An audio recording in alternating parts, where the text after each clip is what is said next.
Hey there, Grateful Gang. That didn't go very well. Oops, hang on. See what happens when I try to be all technical. It goes very wrong. That could have been worse, though. I was looking to do like a nice little countdown video, then easing into me live, but that didn't happen. But that's okay. Hey there, Grateful Gang. It's Lauren here. Thank you for joining me on our Thursday night broadcast of Gratefully Living the Chronic Life with Lauren. I don't know if I like the with Lauren part because it's really just like with all of us. I might take out the with Lauren. What do you guys think? Anyway, thank you for those of you that are live. Thank you for being here. These are also recorded. So if there's anything that you hear tonight that you like, you're certainly welcome to go back and watch and listen to them.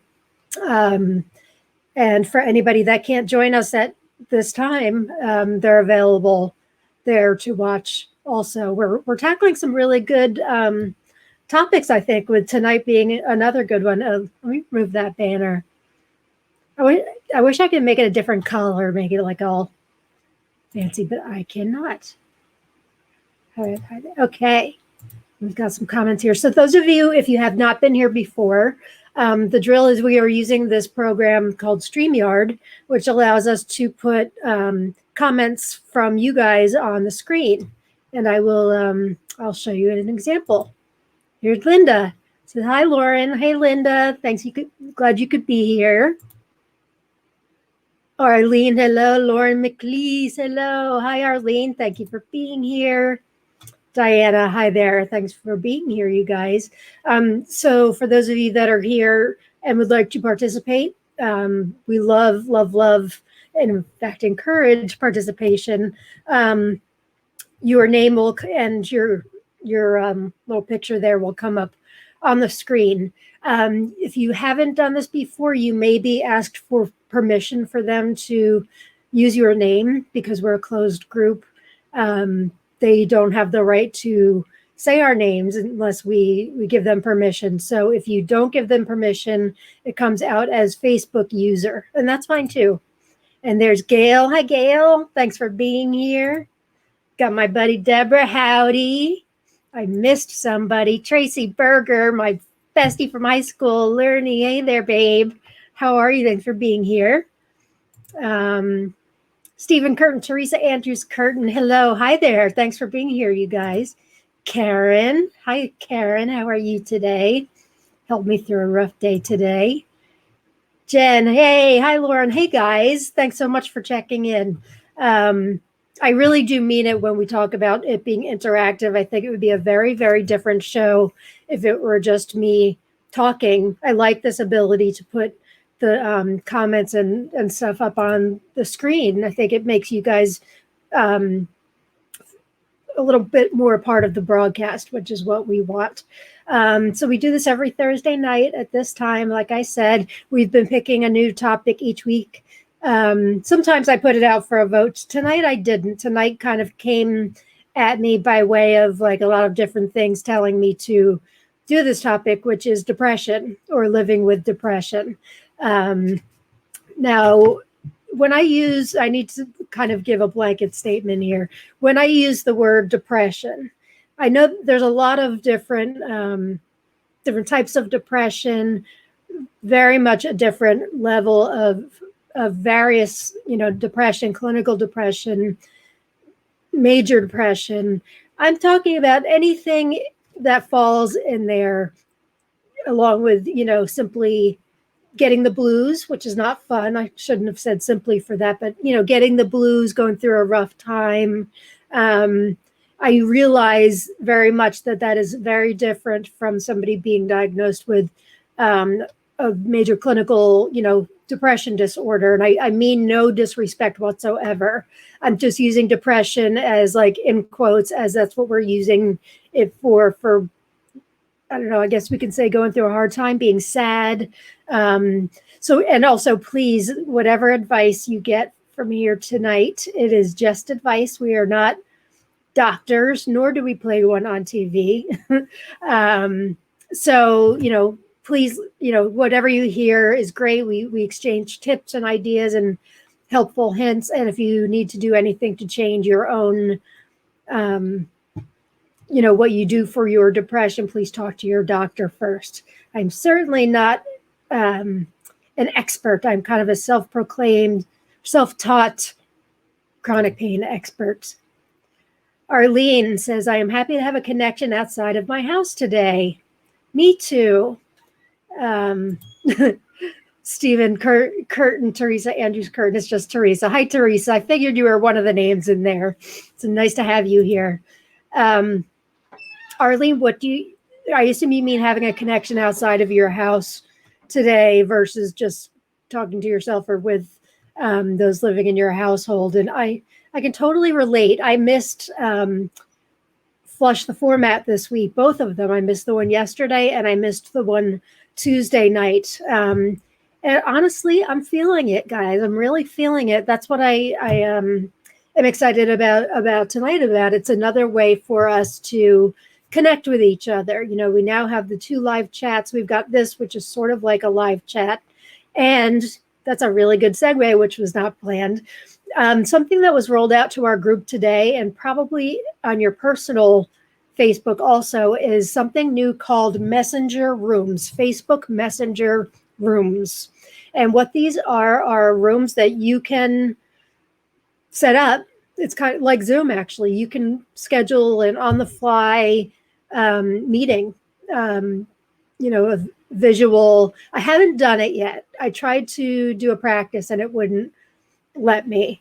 But it's like a Zoom room from what I understand. Now, if you do it outside of our group, it's you can have up to 50 people, 50.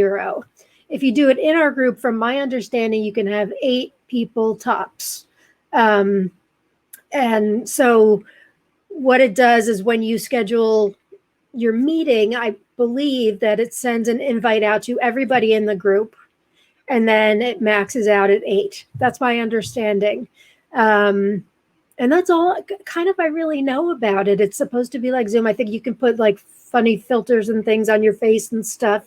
But I bring it up, 1, because I think it's a really super cool idea.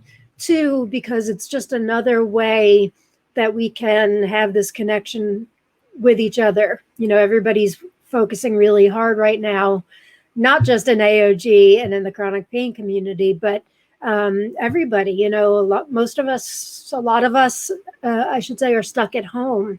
And, sometimes you just don't talk much to your family, as weird as that sounds. If you need to talk to somebody that, has the same situation as you, has the same, thought process as you, Messenger Room sounds like it is it. So you can say it could be 3:00 in the morning, your time, and you can be like, I really need to talk to somebody. And you can schedule a room meeting and see what 8 people or less that you can get, and you can talk immediately. It's private. I'm hesitating because I'm trying to remember all the information that I was given today. It does just go, I believe, to the AOG community. However, then it sends the originator of the meeting a link so you can invite people outside of the group. And I spoke with the others in the admin team today, Deborah, Linda, and Jen, and we kind of agreed that we have no problem with people starting these live startup groups on the fly. We do want to, at least for the time being, close it off to just members only. Just because it's got the AOG name on it, and unless there's not people monitoring it, nor do we want that. It's kind of micromanaging. But for now, at least, let's keep it to people that are in the group. And I think that's it. I don't know if anybody knows any more or if you've done one yet. If you've done one, I'd love to hear from you and hear your thoughts. I know they're trying to compete with Zoom. And, the one thing I couldn't get is, can you turn off your video? Because I know a lot of people in the Zoom meetings, the Friday Flush the Format meetings, maybe they don't want to be seen that day. Maybe they just want to be heard, or maybe neither. Maybe they just want to listen in and not participate. And you can do that too on Zoom. I'm not sure that you have the option on this. I think it's all or nothing, but it's still great. It's free. It looks like a great way to connect. So if anybody has experience with it, let me know. Otherwise, if you're looking to schedule a room, you should see on the top of the AOG page now a tab for rooms, it's called. Click on that and it takes you through it. It looks super easy. And when you do one, I'd love to hear how it went. It would be great. Just Teresa, I already got that one. Let's see, Linda, we missed you. Missed you too. Missed you guys too. My and what we're talking about today, depression. I'm lucky to have some good friends, including the AOG admin team, who keep tabs on me. We keep tabs on each other when we're going through kind of a dark period. And I've been having that. So, which is one of the reasons why we're doing this today. I was speaking with somebody earlier today who was going through the same thing. So it was kind of like a God moment to me, like, yep, that's got to be the topic. Hi, Grace. Grace Deisler. I don't know if I'm pronouncing that correctly, but hi, thank you for being here.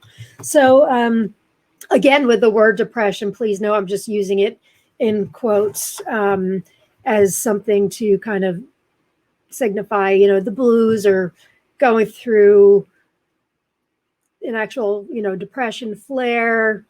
There's a lot of levels, and I don't want to offend anybody, but hopefully you know what we are talking about. I wanted to start off with a reading today. Those of you that watch Dr. Bruce Singer's daily, what are they called? Affirmation readings in the morning. You might be excited or disappointed, but I'm going to read his reading for today. It doesn't have to do with depression per se, but there was a quote and a couple quotes in it that really, when I heard it this morning, I was like, "Ooh, I should read this for tonight." So again, if you don't know, if you haven't tuned in before, Dr. Bruce Singer, he's a member of our group, and I interviewed him on this show. I think it's about 3 weeks ago. He's got a group called Black Duck Moments for Recovery, which is linked through our group. And he is a wonderful, I may mess this up, clinical psychologist. Actually, I've got his book right here. Psychologist, okay. Who offers compassion, humor, intelligence, and spirituality to help empower thousands of people around the world to recover from pain and addiction. That's the gist of it. He is my mentor and a friend of mine, and I just adore him. So I wanted to read today's reading. It's on balance. So May 14th in his book, Black Duck Moments Every Day. The quote is, "We need to introduce a little balance into your life. Part of this balance means not missing out on some of the marvels of life around you, the fun, some excitement, or other challenges in life." Catherine Pulsifer.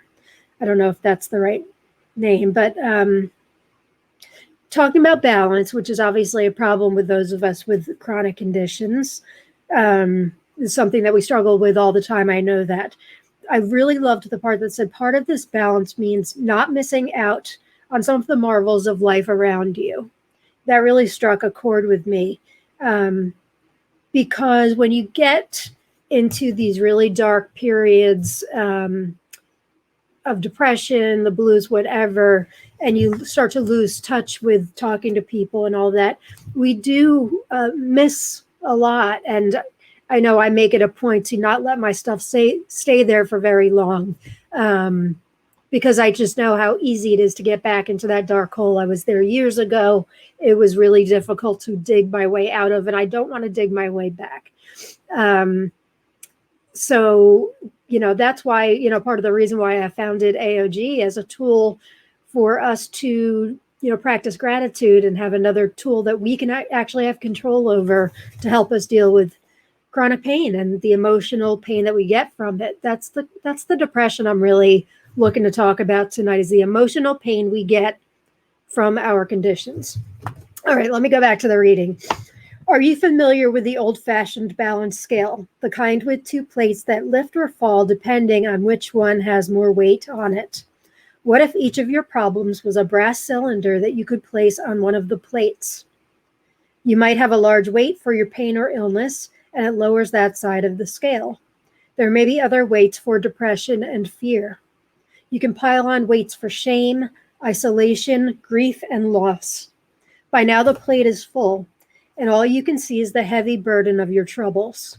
As much as you would like to remove those weights, you can't. They're glued tightly to the plate. How will you ever rebalance the scale of your life? The smart solution is to accept those weights and then turn your attention to the other plate. I highlighted it when he read it this morning. The smart solution is to accept those weights and then turn your attention to the other plate. What happens to that one if you add the weights of acceptance, self-compassion, gratitude, exercise, mindfulness, laughter, and love? It will begin to balance out the original plate and, over time, tip the scale enough to outweigh the other completely. Your burdens will seem lighter, and you haven't removed a single weight. Check that out. What we put our attention to determines balance. When we accept the reality of what is and focus our efforts on how to make this moment a little better than the one before it, we let go of the impossible task of changing the past. Damn, that's good, Bruce.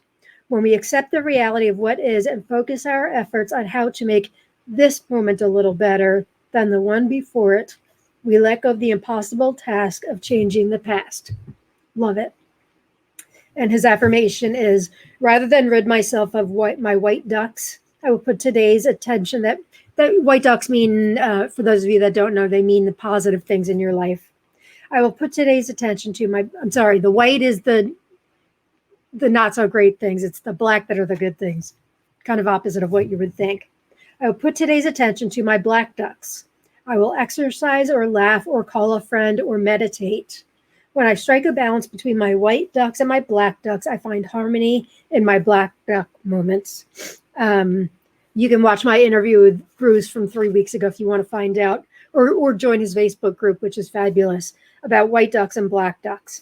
You can see now, I think, why I chose this reading for today when we're going to talk about depression, because it really is finding that balance. You know, we're prone to having depression living with a chronic condition. It's just a fact of, lots of studies have been done.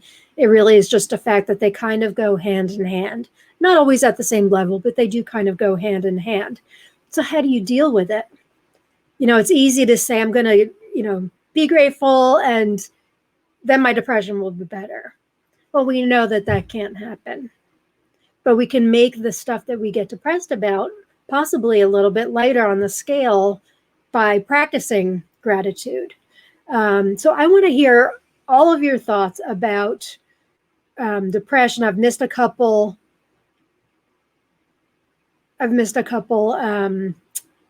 responses here, so I'm going to read them. And Teresa's, are you wearing an Esther t-shirt? I do not know, but I'm glad you brought it up because I totally missed announcing my shirt for the day. I do this every week. It's usually a gratitude shirt. This says, eat, sleep, be grateful, repeat. Let me look, see if it's an Esther. I think it's just an old t-shirt with a nice bleach stain on it. Let me look. Does it say Esther?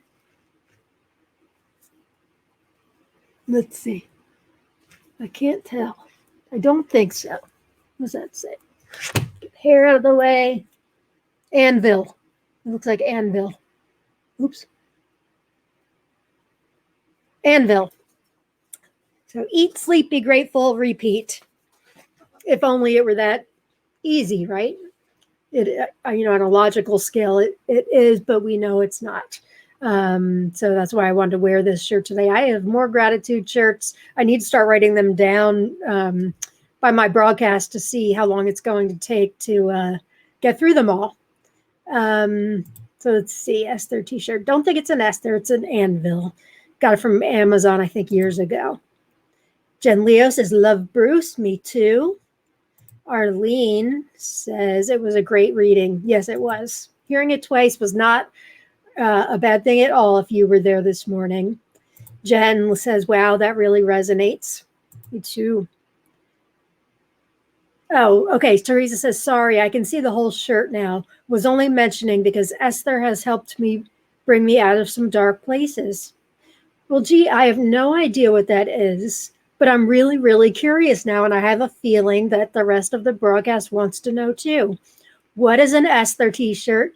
Where do we get them? How do they bring us out of a bad place? I want to know. So please, Teresa, tell us. Now I'm going to be obsessed with it. That's how I get. My gratitude t-shirts really help. It's another tool too to kind of look down and be like, oh yeah, okay, gratitude. So I have my tattoo, which I show every week, which is the same as our logo up there.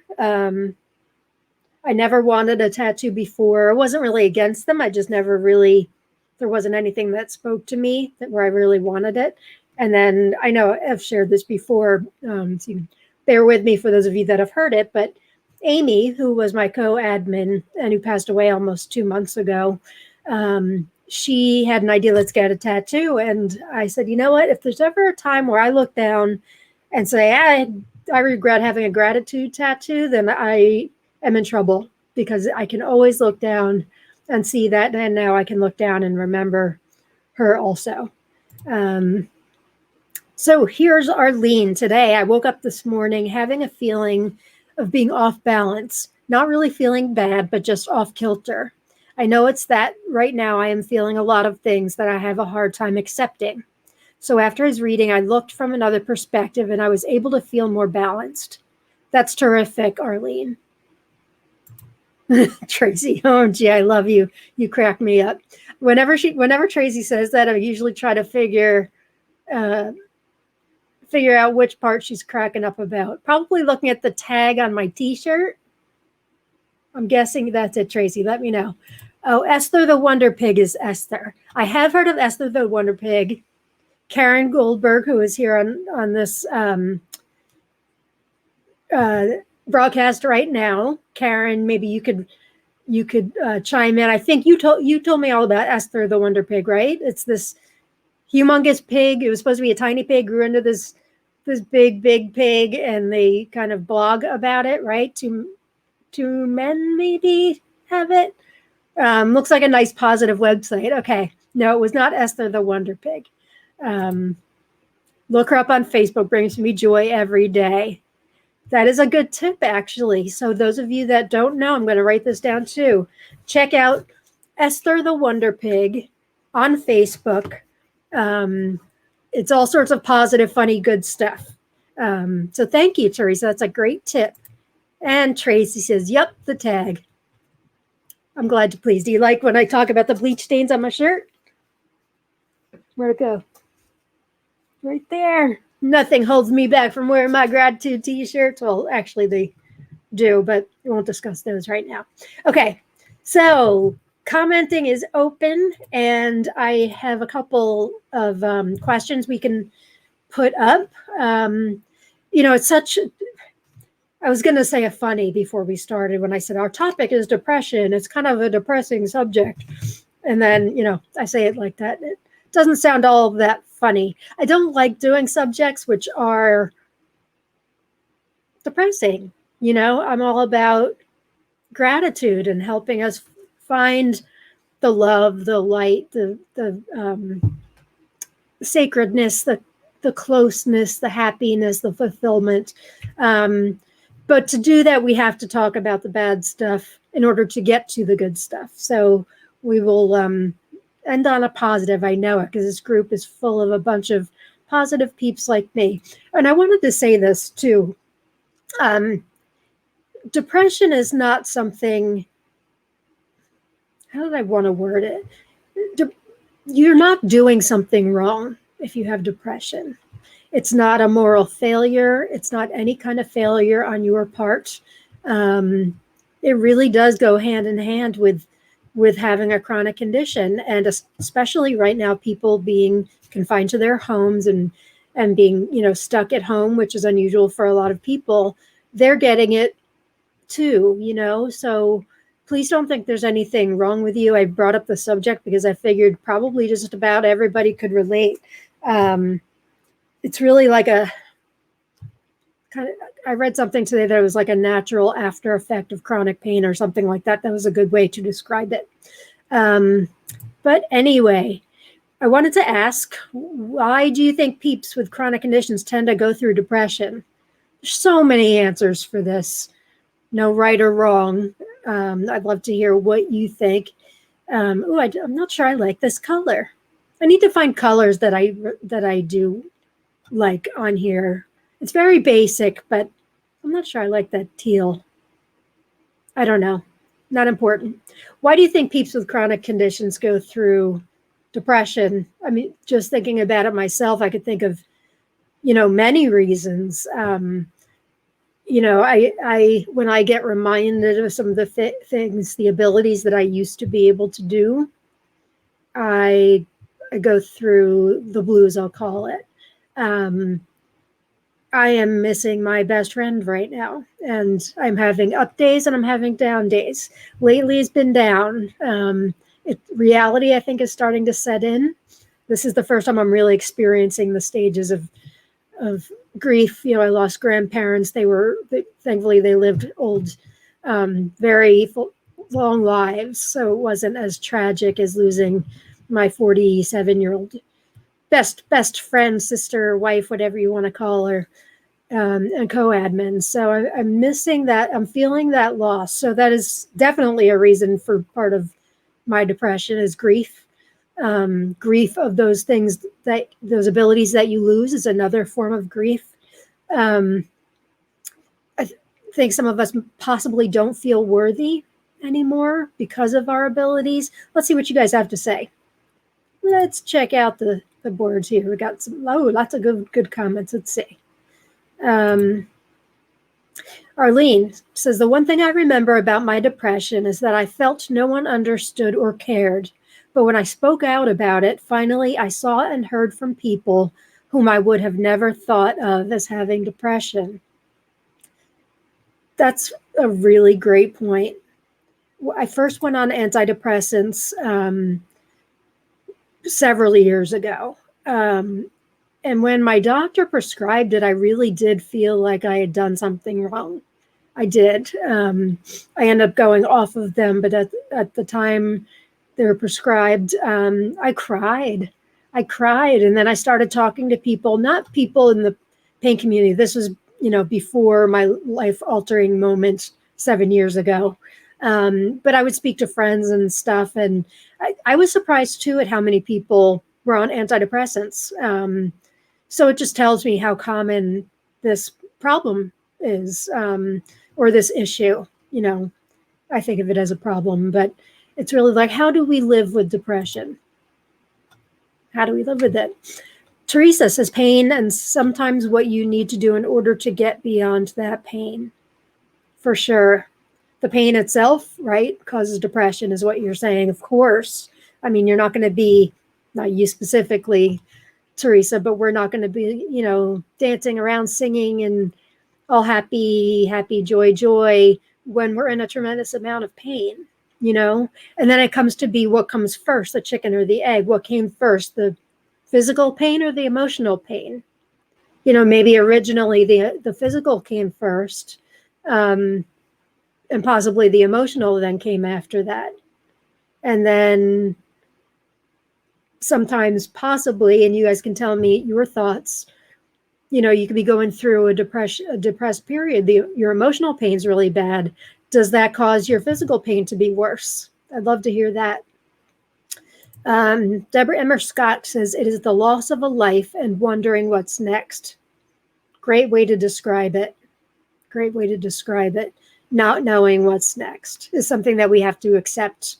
This acceptance thing seems to come up every week, you guys. It really does. Having to accept our current conditions as they are at this particular moment. And that's not always easy. It's never easy, actually. Sometimes easier than others. Arlene, for me, the depression was because I was in the midst of grieving my old self and comparing my life now as opposed to before. Yep, totally agree. And do you guys feel that you're not worthy anymore, that you don't have, because you're sick, have physical disabilities, or whatever your condition is? Do you feel that you don't have as much to offer the world anymore, so you're not worthy? Love to hear that Facebook user, your name, just in case you missed the first part of the broadcast, your name's not showing up because you need to give StreamYard permission to use your name. So I'm going to call you Facebook user because that's all I see on the screen here. I'm looking at it through my screen. So I apologize if I don't see your name. If you'd like your name to be seen, you can go ahead and re-sign in and allow that to happen. Or you can leave it the way it is, which is fine. I'll call you FU. No, I won't. Oh my gosh. I was going to call you FU for Facebook user. Oh my God. No, I will not call you FU. I will call you lovely Facebook user. Whoops. Didn't see that coming. Anyway, my lovely Facebook user. The guilt of feeling like you lost control. For me, feeling like I was going to be a burden on my loved ones. That's a great point. That's a great point. Then it was a spiral down emotionally. Feeling like a burden is a really big one too. And I think we talked about this last week when we talked about forgiveness. We've talked about this probably every week, is feeling like a burden on our families, having to ask them to do things for us. We can often feel like a burden. We feel like just a shell of who we were. Tracy's back. I just remember one of the worst periods in my life, and you were my lifeline. Make me cry. Thanks, buddy. Right back at you. Same. Like the worst. And you were there. I said it a couple of weeks ago, but I'll say it again. Tracy, who's my friend from Facebook, and I think she's the president of my fan club. She's just incredibly awesome. Comes to see my kids' shows every time they were in a show, from when they were babies, growing up through high school. Even now with Riley's shows, Tracy's always there. But I'll say it again. Tracy came to Silver Hill when I was at rehab for them. She came 3 times and delivered cookies. That is a friend, and that is love. I love you, Tracy. Jen, I'm sorry I'm behind on the comments. I'm a bit of a conversationalist, apparently. Jen says, I can relate, Arlene. Yes, not worthy. Okay, relating to Arlene's great. What she had said, lovely Facebook user, not FU, says LOL. Tracy, FU, oh my God, Lauren. Yeah, I know. Only me. We could call this the FU episode. And another Facebook user says, I understand Kimberly Rose. I feel the same way. So the first FU must be Kimberly Rose. Hi, Kimberly. And this new FU person, I don't see your name either, which may be the way you like it. But hello, lovely Facebook user number 2. Nice to see you. And FU number 1 is Kimberly Rose. I'm like I was going to say I'm like Shakespeare. No, I'm like Sherlock Holmes with the hat. Oh, boy. Okay, let's read, Lauren. Janet Bursat. Hi there, Janet. Thank you. My physical pain and my emotional pain are intertwined. There are anniversary dates of exquisite traumas from my early childhood years that have created C-PTSD. I know what the PTSD is. I'm not sure what the C- is. Would love to hear about that. Janet, you talking about trauma from childhood. This tends to come up every week also. And it seems like the studies say this, and everybody I've talked to in live chats or whatever talks about, has a commonality in childhood trauma, which is very interesting. And I mentioned this book every week too, because it talks, let me just get Janet's off the screen here. When the Body Says No by Dr. Gabor Mate, exploring the stress disease connection. It's a very interesting read. I have it on audiobook, and I put it on in my car when I used to drive, when I used to go out, I used to listen to the audiobooks. And it talks about that early childhood trauma connection with stress and stress disease connection, also depression disease connection. It's very, very interesting if you are interested in looking into something like that. So thank you, Janet. Teresa says, after always being the one that took care of everyone, to not being able to take care of myself turned me upside down. Did not know how to go on. Totally agree. This was something that we talked about, I think last week. But it seems to be another commonality between all of us, in that we all tend to be natural caregivers in some way. And I could be wrong, I'm generalizing here, but that is my experience in talking to people, is we're used to taking care of everybody else. I think with Amy, with me, there is that loss of my person. There is that loss, but there's also like a whole of a letdown almost. So even though I was sick myself, I was her caregiver also. One of her caregivers, not the sole one, but most of the time I was with her. And she had serious heart complications. She had medical devices, lots of medical equipment, lots of doctor's appointments. She did not ask me to do all of this. I wanted to, because I loved her and I felt like it was something that I needed to do. And now I'm so grateful that I did. But my point was that, so there's that emptiness of losing her as a person. There's also a bit of an emptiness of going from running, a million miles an hour, excuse me, to not anymore because of, well, two reasons. She passed away and because of the coronavirus. So it's kind of an interesting take on my personal depression. Karen Goldberg says, laughter helps too. Amen. Absolutely.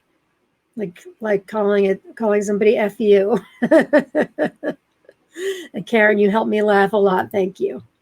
Arlene, having been through depression, I am more aware of others who are in that state. Helped me when I saw both my adult children at different times were going through it too.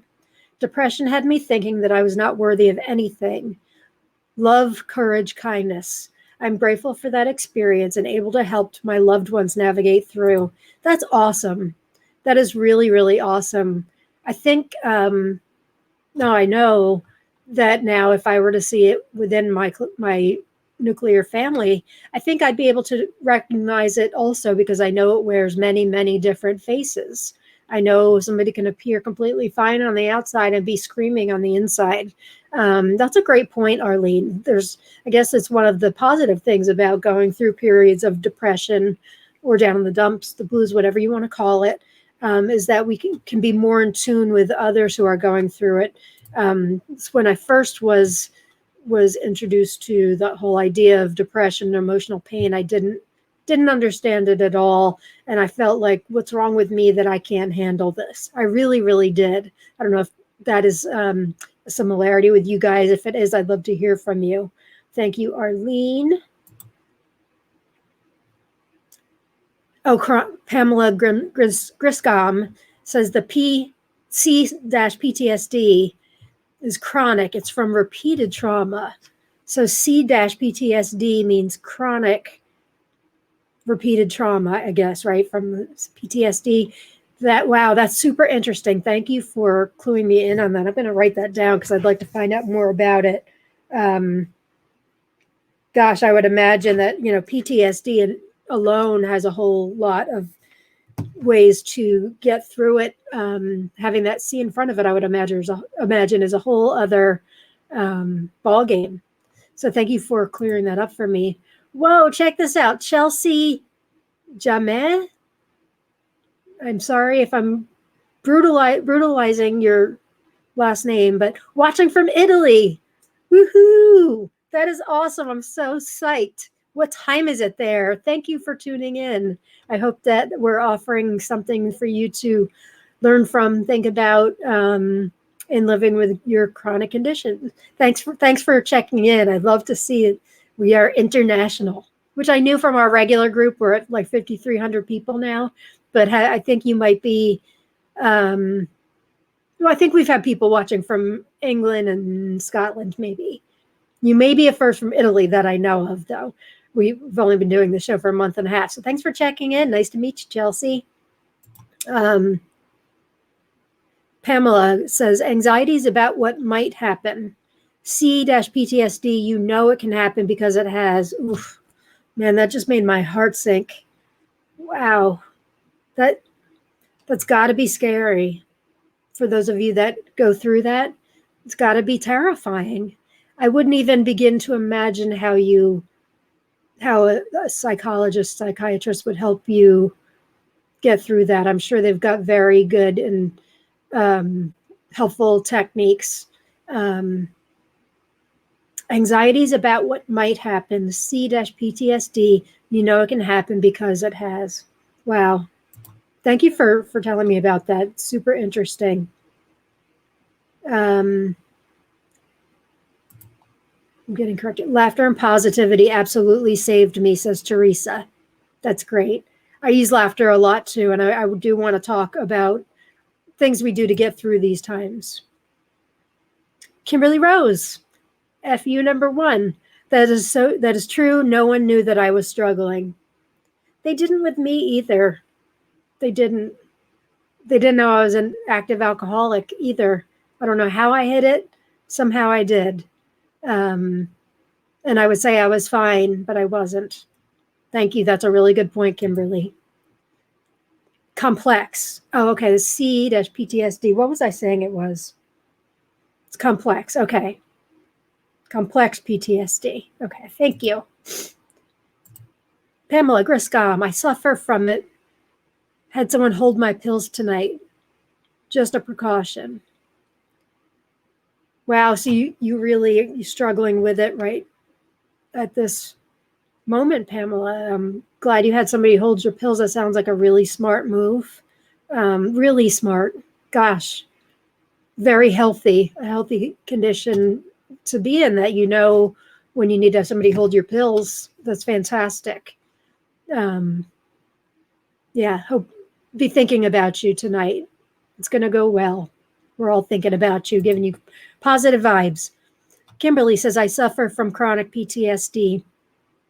I was told it was from the different traumas in my life. C for complex. I keep calling it chronic, don't I?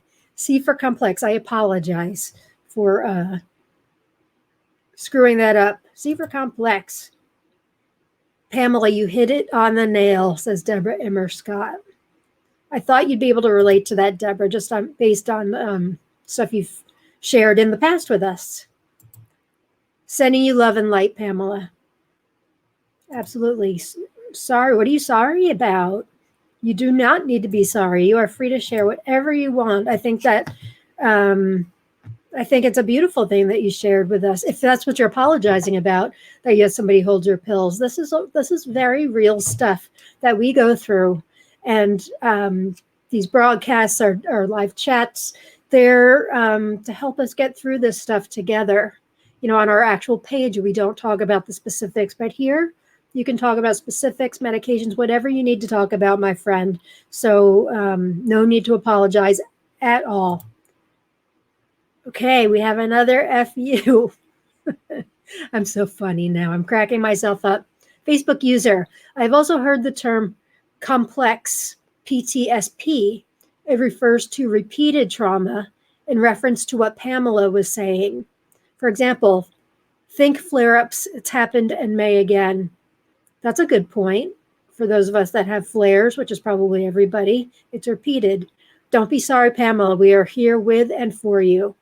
Well said. Complex PTS. Did you mean PTSD, not PTSP? I'm guessing you do. This is very interesting to me, the complex part about it. I would think that any PTSD is complex, but maybe the complex that they're using here means much more complex than I'm thinking of. See what other questions I put up for tonight. You guys were covering so much, and I'm very grateful for all of you chiming in. Why do we tend to go through depression? I think we've talked about that already. Do you see a connection between your pain and your mood? Seems like an awfully pedestrian question, but I'd love to hear what you guys have to say about that. Do you see a depression period coming when you go through a flare? Do you start depression first and then your flare comes? I'd love to hear what you guys have to say about any connection that may be there. I again just want to apologize to introduce myself, not apologizing. My name's Lauren. I'm with the group Attitude of Gratitude with Chronic Pain and Gratitude Addict. I've noticed that we've had a lot of new viewers come on within the past 10 minutes or so. So I just wanted to say hi for those of you chiming in. We're talking today about living with depression. If you didn't catch our entire thing up until this point, this is being recorded. So as soon as we're over, you'll be able to go back and watch from the beginning. We've had some really great conversation. We completely encourage you chiming in with your thoughts. Just write a comment. If you have not been here before, you need to give permission to have your name shared on the screen.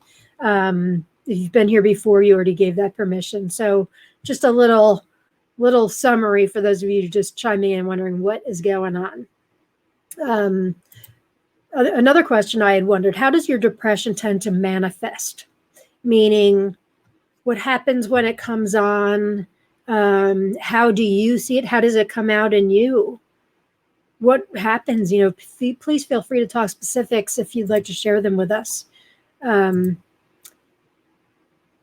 Facebook user, yes, typo PTSD. Thank you. Okay, Pamela.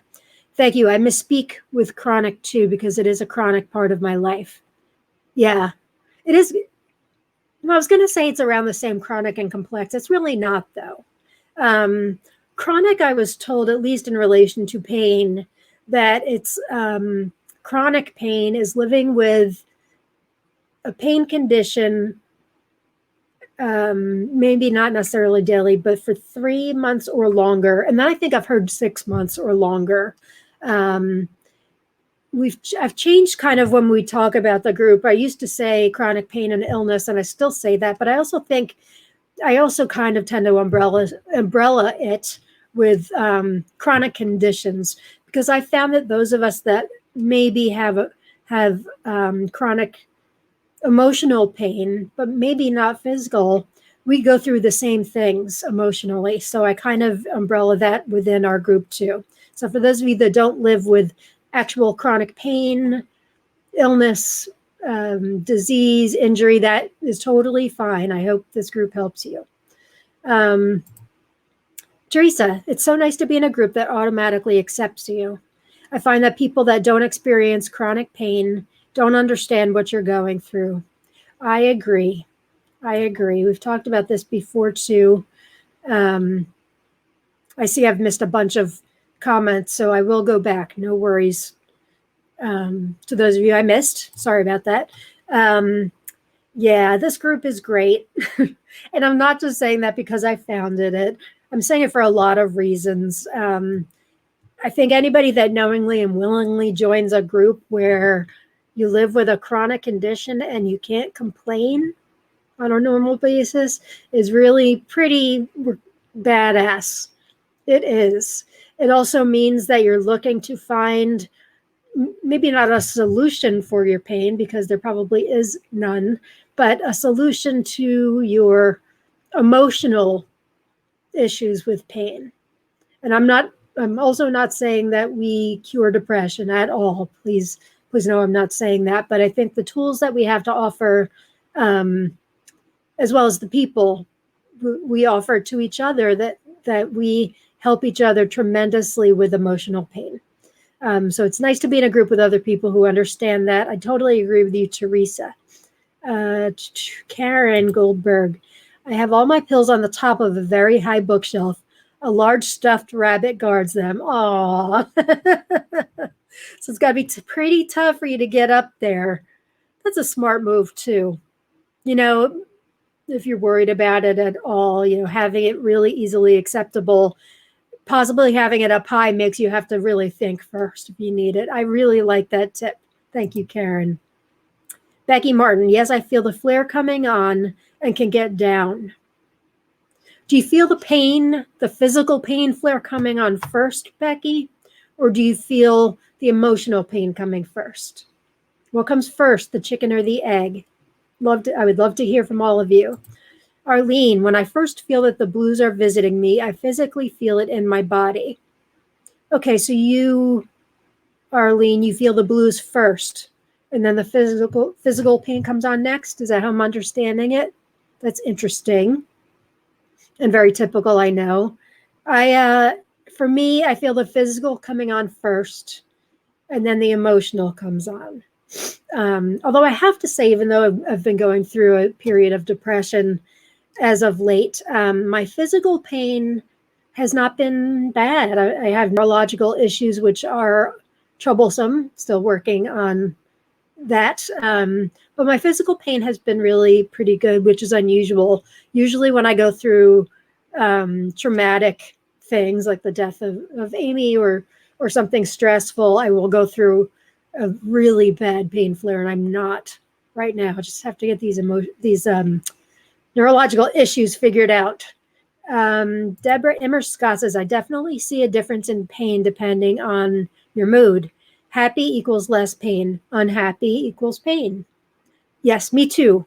And I think that's what we try to work on in AOG, in Bruce Singer's groups like Chronic Pain Anonymous. Really trying to work on the emotional aspect of dealing with our pain, because I don't know about you guys, I never once had a doctor, a specialist say, all right, you've got this, here's what you need to do, here's your medications, and maybe you want to think about joining the support group, or maybe you want to read this book, or maybe, whatever, any kind of helpful tip to help with the emotional aspect. Because I've said it every week, I think, since we started this, the emotional pain can often be way more painful than the physical pain. And yet I was given no resources for that. I found them on Facebook eventually, to help with the specific ailments. But I've said this every week too, how this group came to be. I had an appetite for something more, and something that didn't consist of just constant complaining. And we've definitely found it through the magic of what we all do here. So I thank all of you. And we're back to Teresa's comment about automatically being in a group that accepts you. We sure do accept everybody. One of my favorite things about AOG, got a bunch of more comments coming up. Okay, I'll get to you guys. One of the things I love the most about AOG is when we accept new members, and when I put up a welcome post accepting the new members, we get so many people that welcome them in, that take the time to put a comment. It's not a requirement. I've never said, hey, maybe you want to welcome them in. I do say in the post, help me welcome.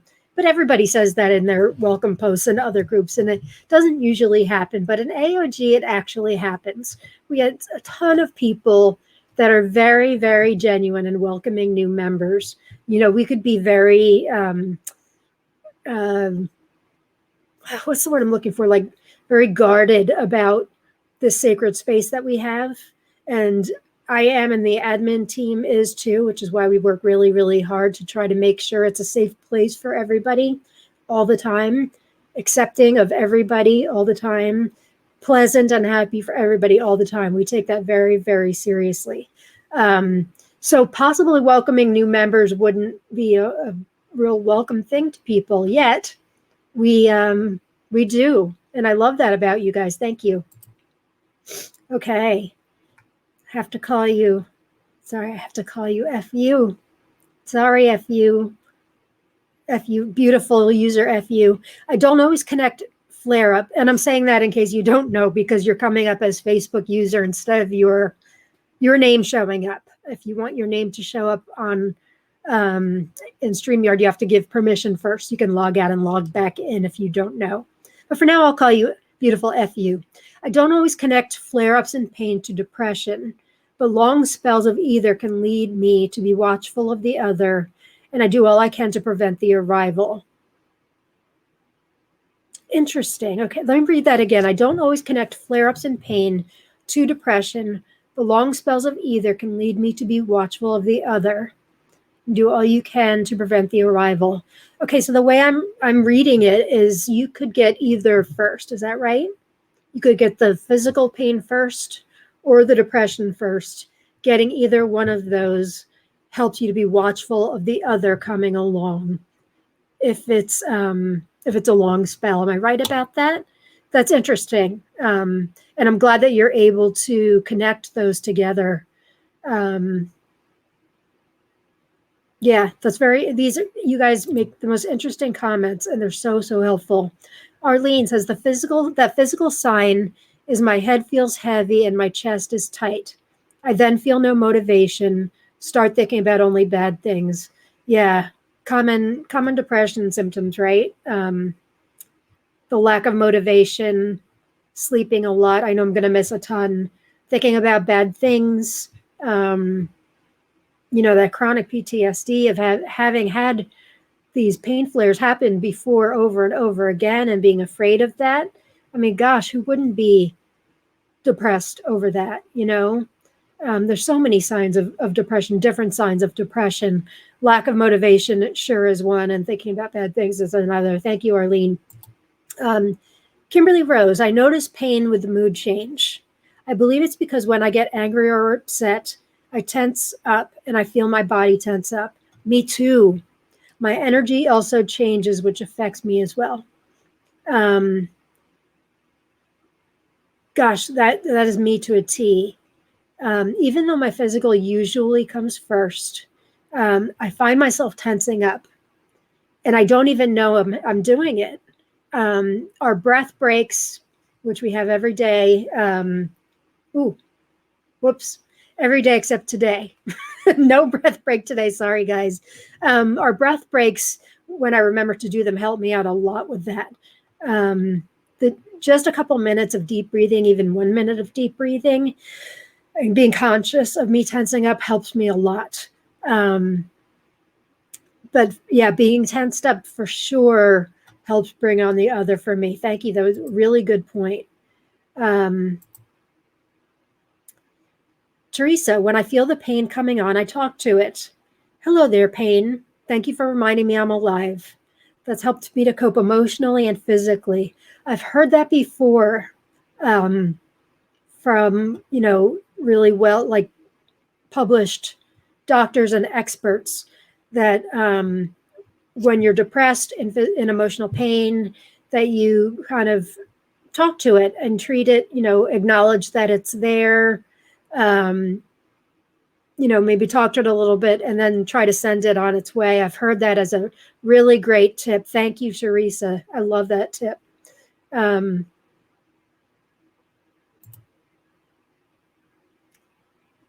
Julie Schmerlov, staying home a lot can cause low vitamin D. True.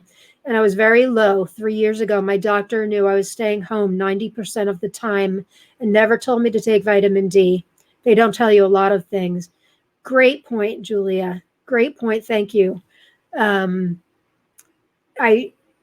can't believe, not just chronic pain people, but I can't believe how many people these days in the past 10 years or so are diagnosed with low vitamin D. I have been before as well. And it's not hard to do at all to be to have low vitamin D. When we're not outside wearing sunscreen all the time, I meant that as when we're not outside and or wearing sunscreen all the time, SPF, whatever, makeup has it, lotion has it, we get low vitamin D, and that can cause depression too. That's an excellent point.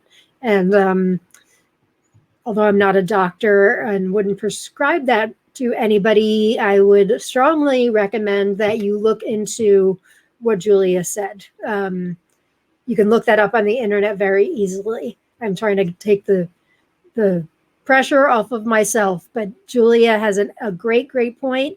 And please look that up. Low vitamin D and depression levels is a very interesting topic. Let's see what else we got comment-wise.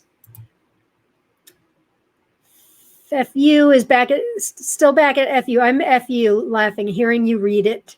I now see not very well written, but you have got it. Totally disagree. It was written beautifully. We understood what you were talking about. Don't be so hard on yourself, says the girl that's awfully hard to herself. I know. But yeah, it was a great comment. Thank you for sharing it. It was written just fine. Arlene says, just having the opportunity to speak of pain and depression helps. You guys are reaching all the points I wanted to talk about tonight in going over the live chats, talking about the issues that we have when you struggle with anything, pain, depression, all that heavy stuff that we have on our shoulders all the time, grief, feeling unworthy or whatever. When you talk about it, it's well published, well documented. When you talk about your problems, it helps give them a lot less power. And you can often be surprised, talking about them at FTF, which is short for Flush the Format, our live chats on Tuesday and Wednesdays. When I talk about them there or through here, sometimes I'll look back on it and be like, really, I was so worried about X, Y, and Z. And now that I said it out loud, it doesn't seem like as big of a deal as I thought it was. Sometimes it is, don't get me wrong. But sometimes when I get overwhelmed, let me go back. Let me give you an example. I love to entertain, but I'm a person that lives with chronic pain and illness. So in the past 20 years or so, Lauren doesn't entertain the way Lauren used to entertain. For several reasons. One is I tried entertaining the way Lauren used to entertain, and it was not pretty because I would go through flares. My family always knew I would go through flares right after it. And I like to see people happy, eat, drink, be merry. I'll drink the virgin drinks, but you know what I mean. I love seeing people happy. I love entertaining, and entertaining would cause me a ton of stress. Why did I bring that up? Talking about it. Oh, I know. I would find that my to-do list for entertaining, which I would keep in my head, this is before the days I had my big planner, the things that I had to do, pick up the drinks, pick up the food, make this recipe, whatever I needed, set up chairs, whatever it was. I'd keep it in my head, and I would find it would go on this constant loop. So it would make me think that I had all these separate things. If I had 4 things on the list and keep repeating it, then it turns into 8 and 12 and 16. You get the idea. When I would write it down and look at it, it would seem a lot less big of a deal, a lot less more to do. And that goes along with, I think, Arlene's talk, and somebody else mentioned it too, about being able to talk about it, being able to talk verbally, being able to write things down. When you write things down, it also gives things less power. So I highly recommend that also for those of you that may struggle with depression, the blues, whatever. Being connected like you are tonight, being connected on any level, staying in touch with people, it can be really important. And really, we're over an hour already. This happens every week. I really, really try to keep it to an hour, but it's such good stuff that we have to talk about. I am going to close it down soon, though, just to keep it more accessible to people that will be watching it on recording, and they see it's an hour, 20 minutes. They're going to be like, so I try to keep it as close to an hour as I can. But what I'd like to hear from you guys is, what do you do when the depression gets bad? I want to hear your tips. We've already talked about being able to speak about it. What else do you do to make things easier on yourself? Because that's the positive I want to end on tonight. So I'd love to hear about that from everybody. Deborah Emmerscott, vitamin D is essential. 15 minutes a day, no sunglasses or sunscreen. I have heard the same. I've heard the same, and I encourage everybody to look that up because I believe it can help. Forgot to say sun, 15 minutes of sun. I knew what you meant, but thanks for clarifying it. I'm not sure if everybody knew what you meant. I've also heard that those salt lamps can help. If anybody has experience with those salt lamps, I know Amy got one for Christmas from her daughter last year. Don't know much about it. I'd love to hear more about it. It's awfully pretty. So if anybody's experienced with that, I'd love to hear about it. I'm sure we all would. Becky Martin says, yes, talking with people who understand helps. Glad to hear it. I completely agree. Arlene says, finding new ways to complete old tasks are often the most frustrating for me too. That's a really good point. We do have to find new ways of doing things, don't we? Especially when we lose abilities, and often we have to find a different way of doing it. Don't do it. Ask somebody else to do it for us, or maybe try to be, what's the word I'm looking for? Try to be efficient and do it a different way. We're very clever, we chronic pain people, and we find that we have to be flexible in order for this to work very well. When we're not being flexible, that could be a good topic for one week, actually. When we're not being flexible, when we're very set in our ways, we find ourselves saying, life should be like this. Life should be like this. And when life isn't like this, we freak out and we lose control. We're control freaks. We lose control and we don't know what to do. So we find that we need to be flexible. That's completely essential. I like that as a topic. Maybe next week we'll do that. Let me write that down. Flexibility. And that goes, with joining this group too. A lot of you have told me that you came from groups where it just seemed very, very negative, and maybe you were excited to try our group out. Maybe you were really kind of like, it sounds a little ridiculous to me, but I'll try it. And I assume it's working for you, or you wouldn't be here, or at least you're hoping and trying. And if you are hoping and trying, I am hoping and trying with you. I find that AOG and this group here is my soul lifeline, and I'm so grateful for it. Don't know what I ever did without it. Thank you, Arlene, for a good point there. Teresa, thanks, guys. This is the first time I've done this, and I was afraid, but I jumped in, and I'm so glad I did. Having conditions and pain has caused my world to get smaller and smaller. This group has opened up my world a little bit. Thank you. Teresa, I want to cry. I really do. I know, at least from my memory, which is terrible, but I know you're kind of a newer member from my memory. Is that right? Because I remember accepting you with all of the names and figured you were Teresa in there. But I'm so glad you're here too. And I know I can very easily speak for everybody else in this group when we say, we are glad that you're here too.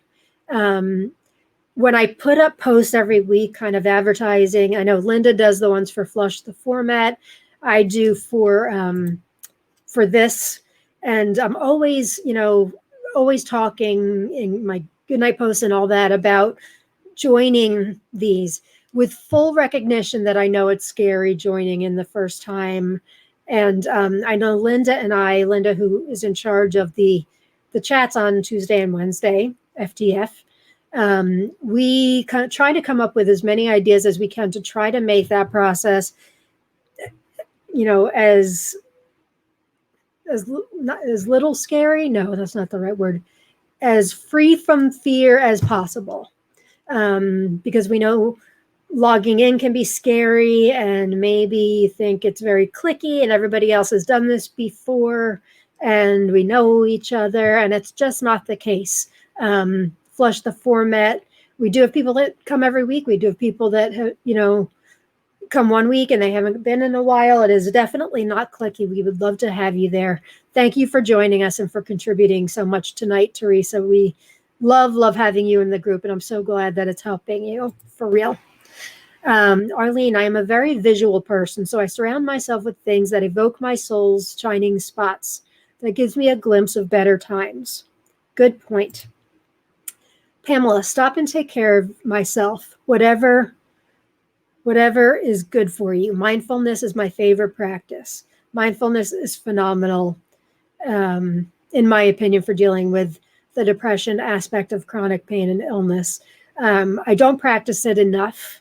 I realize that. The deep breathing is a very small part of mindfulness. I would like to practice it more. That's a really great point. I know Bruce Singer had talked a little about it during our interview a few weeks ago. But I encourage any of you looking for more tips and techniques, look into the mindfulness practice as well. They talk about it a lot in this hefty book, Full Catastrophe Living. Very good book. This was put out. This is why I go so long. I say all these things that don't necessarily need to be said, but I like giving out information. Full Catastrophe Living, I first saw actually in the gift shop at rehab at Silver Hill Hospital. Why there was a gift shop at rehab, I'm not really sure, but I first saw it in there and thought, wow, that looks, I went to rehab in total full catastrophe mode. But this book is written by Jon Kabat-Zinn, who many of you might know. He brought mindfulness, the practice of mindfulness, to America, I think in the 1970s. He's definitely an idol of mine. He's got fantastic quotes. And if you're looking for a great meditation, his body scan meditations, which you can get on YouTube, I believe. Body scan meditations, if you're in pain, his body scan meditations, Jon Kabat-Zinn, are fantastic. Highly recommend, especially if you're going through a really bad pain episode. All right, my Google is telling me that I'm on the air. Thank you very much. Thank you very much for telling me I'm on the air. Okay, I'm going to do a couple more questions and then got to wind it down. Becky, if I can make a list, I can check items off and feel relief and empowered. It helps. I do the same. And I spoke this week about making it easier for me. Here's my today in my planner. Here's my to-do list. Let's face it, people, if you're going through a depressed period or really any period, a list that looks like that doesn't have a whole lot of check marks on it. But look, 1, 2, 3. And I think there's actually 4 or 5 that I've actually done today. It's been a good day. But one of the tips I was going to say is make things very achievable for yourself. Make small, realistic goals that are achievable. And obviously I need to work on that with my planner. A lot of the stuff I write down as it comes to me, it doesn't necessarily need to be done today. I know I'm trying to get myself out of trouble here. It's actually true. I don't actually intend to accomplish all of those things today, but I do want to carry them over to tomorrow. But yes, our intentions that we do in the morning are exactly what I just said. They're intended to state our daily intentions and make them things that are small and achievable. And hopefully when you achieve them, you can put it in your top 3. Am I online again? Okay, thank you for alerting me. I don't know if you guys can hear those, but I keep getting alerted. Oh, I should never go off on tangents because I very rarely can get back. What was I talking about? Isn't that sad? Making things, intentions. I was talking, woohoo, go me. I remembered talking about the daily intentions in the morning.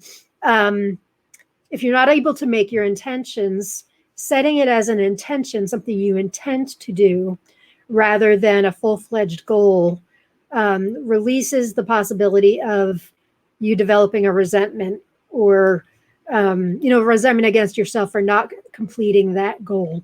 Intentions are just that. They're an intention. They're achievable. They're small, hopefully. And then we can share with each other. And we feel awfully good when they're completed. Thank you, Becky, for your tip. We have a Facebook user here. I won't say the name, but if you've watched from the beginning, you'll know what I was going to say. I was going to give the Facebook, those that showed up as Facebook users, a nickname using the letters, but opted not to do that for obvious reasons. Okay, Facebook user says, acknowledge that I'm feeling depressed can lessen it. Trying to stay positive is a great habit, but acknowledging all feelings is essential. We don't have to wallow, just acknowledge. Fantastic point, Facebook user. Thank you for sharing that with us. Acknowledging is really, really important. And that is why in our group, we set up these other periods for us to talk about, the specifics of our conditions, like our depression and our pain and all that we can't necessarily talk about on the main page, because it's very important to acknowledge them. So thank you. That it is absolutely essential. We cannot just practice gratitude and have it be over thinking positive, looking on the bright side. That's not how it works. Gratitude's a tool to help us get through depression, but it itself does not. It sure helps a lot, though, and this group helps a lot too. I wrote a quote a couple weeks ago, and I think it said, like, looking on the bright side, it's something like gratitude isn't everything, but it sure does help some things. It was much more eloquent than that, but it was something like that, and I thought it was helpful quote. It's not the be all end all, but it sure is helpful. Okay, thank you again, Facebook user. Diana, I remind myself that it always passes no matter how bad it is. I focus on gratitude even if I have to make a list over and over again in my head. Great point. Telling ourselves that it's temporary. Now, when I say that, I'm not saying that your condition is temporary, but the pain that you're feeling right in this exact moment is temporary. So you can rest in knowing that. Making lists, gratitude lists. There are new studies out within the past couple of years that say that writing down 3 things you're grateful for every day for a week, right before you go to bed, is extremely helpful for your emotional health. And then actually, I believe, if I'm right about this study that I'm thinking of, it tells you to stop at 7 days, write them down every day for 7 days, and then don't do it again for a month, I think. I'll have to look that up. I believe it was Robert Emmons that did this study. He's kind of the king of gratitude. And I thought it was very interesting that he didn't recommend you continue with that 3 things every night, but he didn't. I think it was 1 week and then stop for 3. Thank you, Diana. Kimberly Rose, I go back to the beginning of where I started with AOG and name a few things I'm grateful for. I set smaller, obtainable goals such as longer shower, I love it, or reach out to a friend, or crosswords. I love crosswords. I love it. I love those tips. Thank you, Kimberly Rose. Kimberly, this is my first live and it is amazing. The judgment-free and understanding is so refreshing and helpful. I'm honored that you came here tonight. I really am. And I thank you for all of your, I'm not very eloquent tonight, am I? I need to be easier on myself. All of the beautiful things that you've said with us tonight and shared, even when I was calling you FU for Facebook user earlier in the broadcast. Thank you for tuning in. I know it's scary, like I said earlier to Teresa, but I hope that you come back. I hope that you find this helpful. I'm glad that you find it amazing. We started them about a month and a half ago, and so far the excitement has been great. So thank you, Arlene. I have to go now, but thank you, Lauren. I feel so much better now, more balanced and less blue. Have a wonderful night, everyone. Arlene, thank you for your all that you shared tonight. Pamela Griscom, thank you. All right. Last comment I'm going to take about depression, and then we're going to say goodbye. Facebook user, reverse lists are helpful in times of depression. Write down what you got done at the end of the day rather than what needs to be done at the start. It is similar to our gratitudes of the day, but more task specific. I love that. I'm going to read that again. Reverse lists are helpful in times of depression. Write down what you got done at the end of the day rather than what needs to be done at the start. It is similar to our gratitudes of the day, but more task specific. We do that a little bit. I don't know if it's what you're talking about specifically, Facebook user. I'm assuming you're in our group, but this is open to non-group users too, so maybe not. But we do something every day called 3 things. We list 3 things you did well today. And that came from Sheryl Sandberg of Facebook fame. She's the CEO of Facebook, I think. She lost her husband suddenly and wrote a great book a couple of years ago called Option B.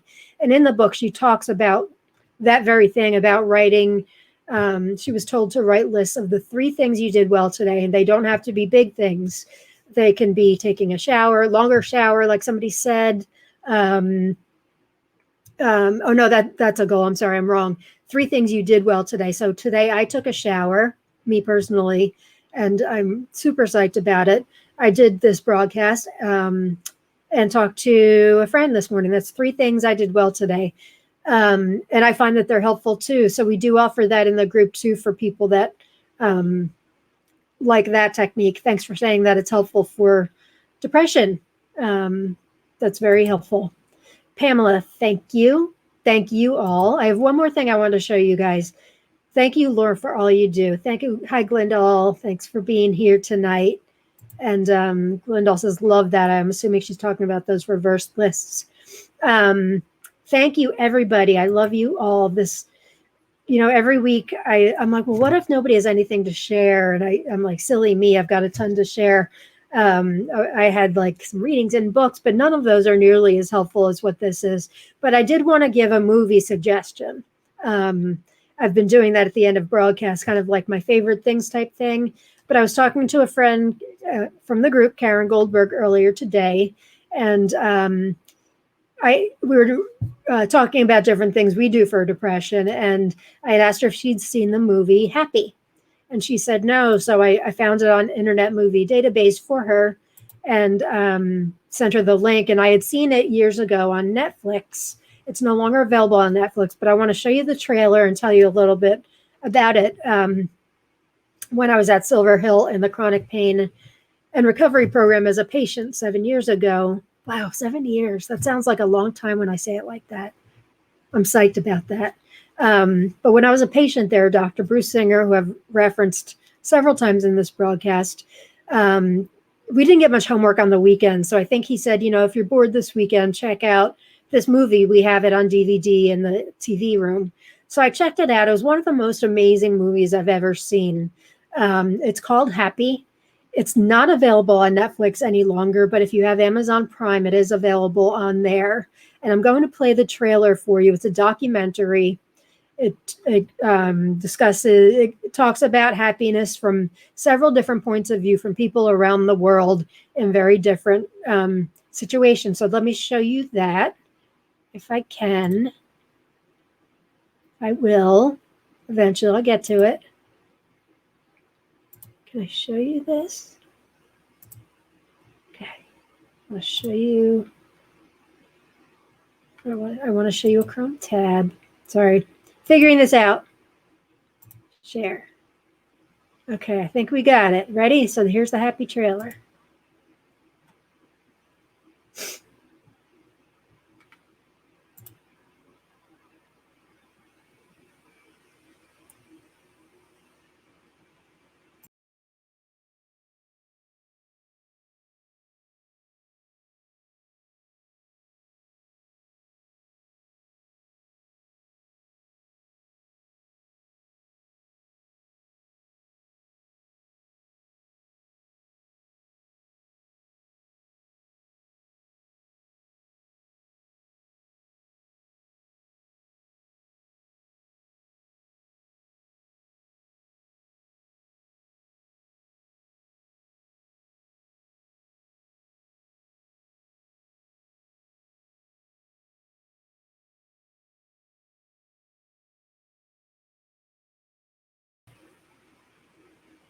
Oh, shoot, you guys. I was told there was no sound. I'm sorry. All right, last time I did this, it was solved by me taking out my earbuds. Why that solves the no sound thing, I don't know, but I'm going to try again. I'm sorry. It's really great and it's worth it.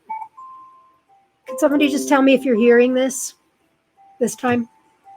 What do you want out of life? I don't know. To be happy? To be happy. I want the American dream. I want to be happy. The professor said to me, you could never measure happiness. Now, why they thought you could measure depression, which they were all doing, but you couldn't measure happiness, I'm not sure.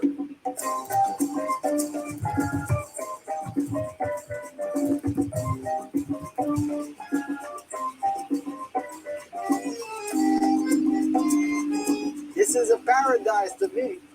That's why I love it so much. And then you don't know what you're going to see. When I was run over by a truck, my whole life changed.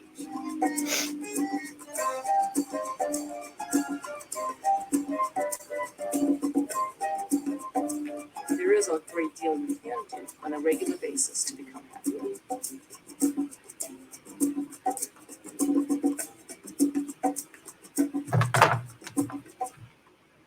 Okay.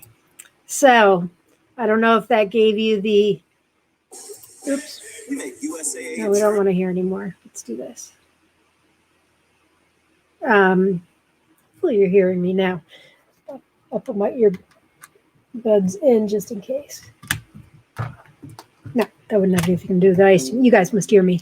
We're ending anyway. Anyway, I hope you enjoyed that trailer. The movie, I highly, highly recommend it. I've watched it several times because it's just that good. And if you're in a state of depression, the blues down, I really think that it puts things in a perspective because it shows a lot of different perspectives. I mean, I think the first scenario they talk about is a young rickshaw driver, the guys that run behind the wheeled carts that wheel people from India in a very poor community. They talk about him and he talks about his happiness. So it really talks about happiness from a lot of different perspectives. Pamela's seen it too. Highly recommend. You guys can hear me. Thank you for letting me know you heard me. Thank you for your time this evening. Very glad it has helped you too. And Tracy, continue to amaze me. All right. So much for ending it early. Maybe I should just make the show an hour and a half. What do you guys think? Thank you all for being here tonight. I couldn't do Gratefully Living the Chronic Life without you all. It truly is an effort that we do together. So thank you for being here. For those of you I may not have gotten to your comments, I do apologize. And it'll be available for viewing as soon as we end this. So thank you to my Grateful Gang. Good night, Grateful Gang. Peace and love, gang. Love you guys. Thank you for everything. Bye.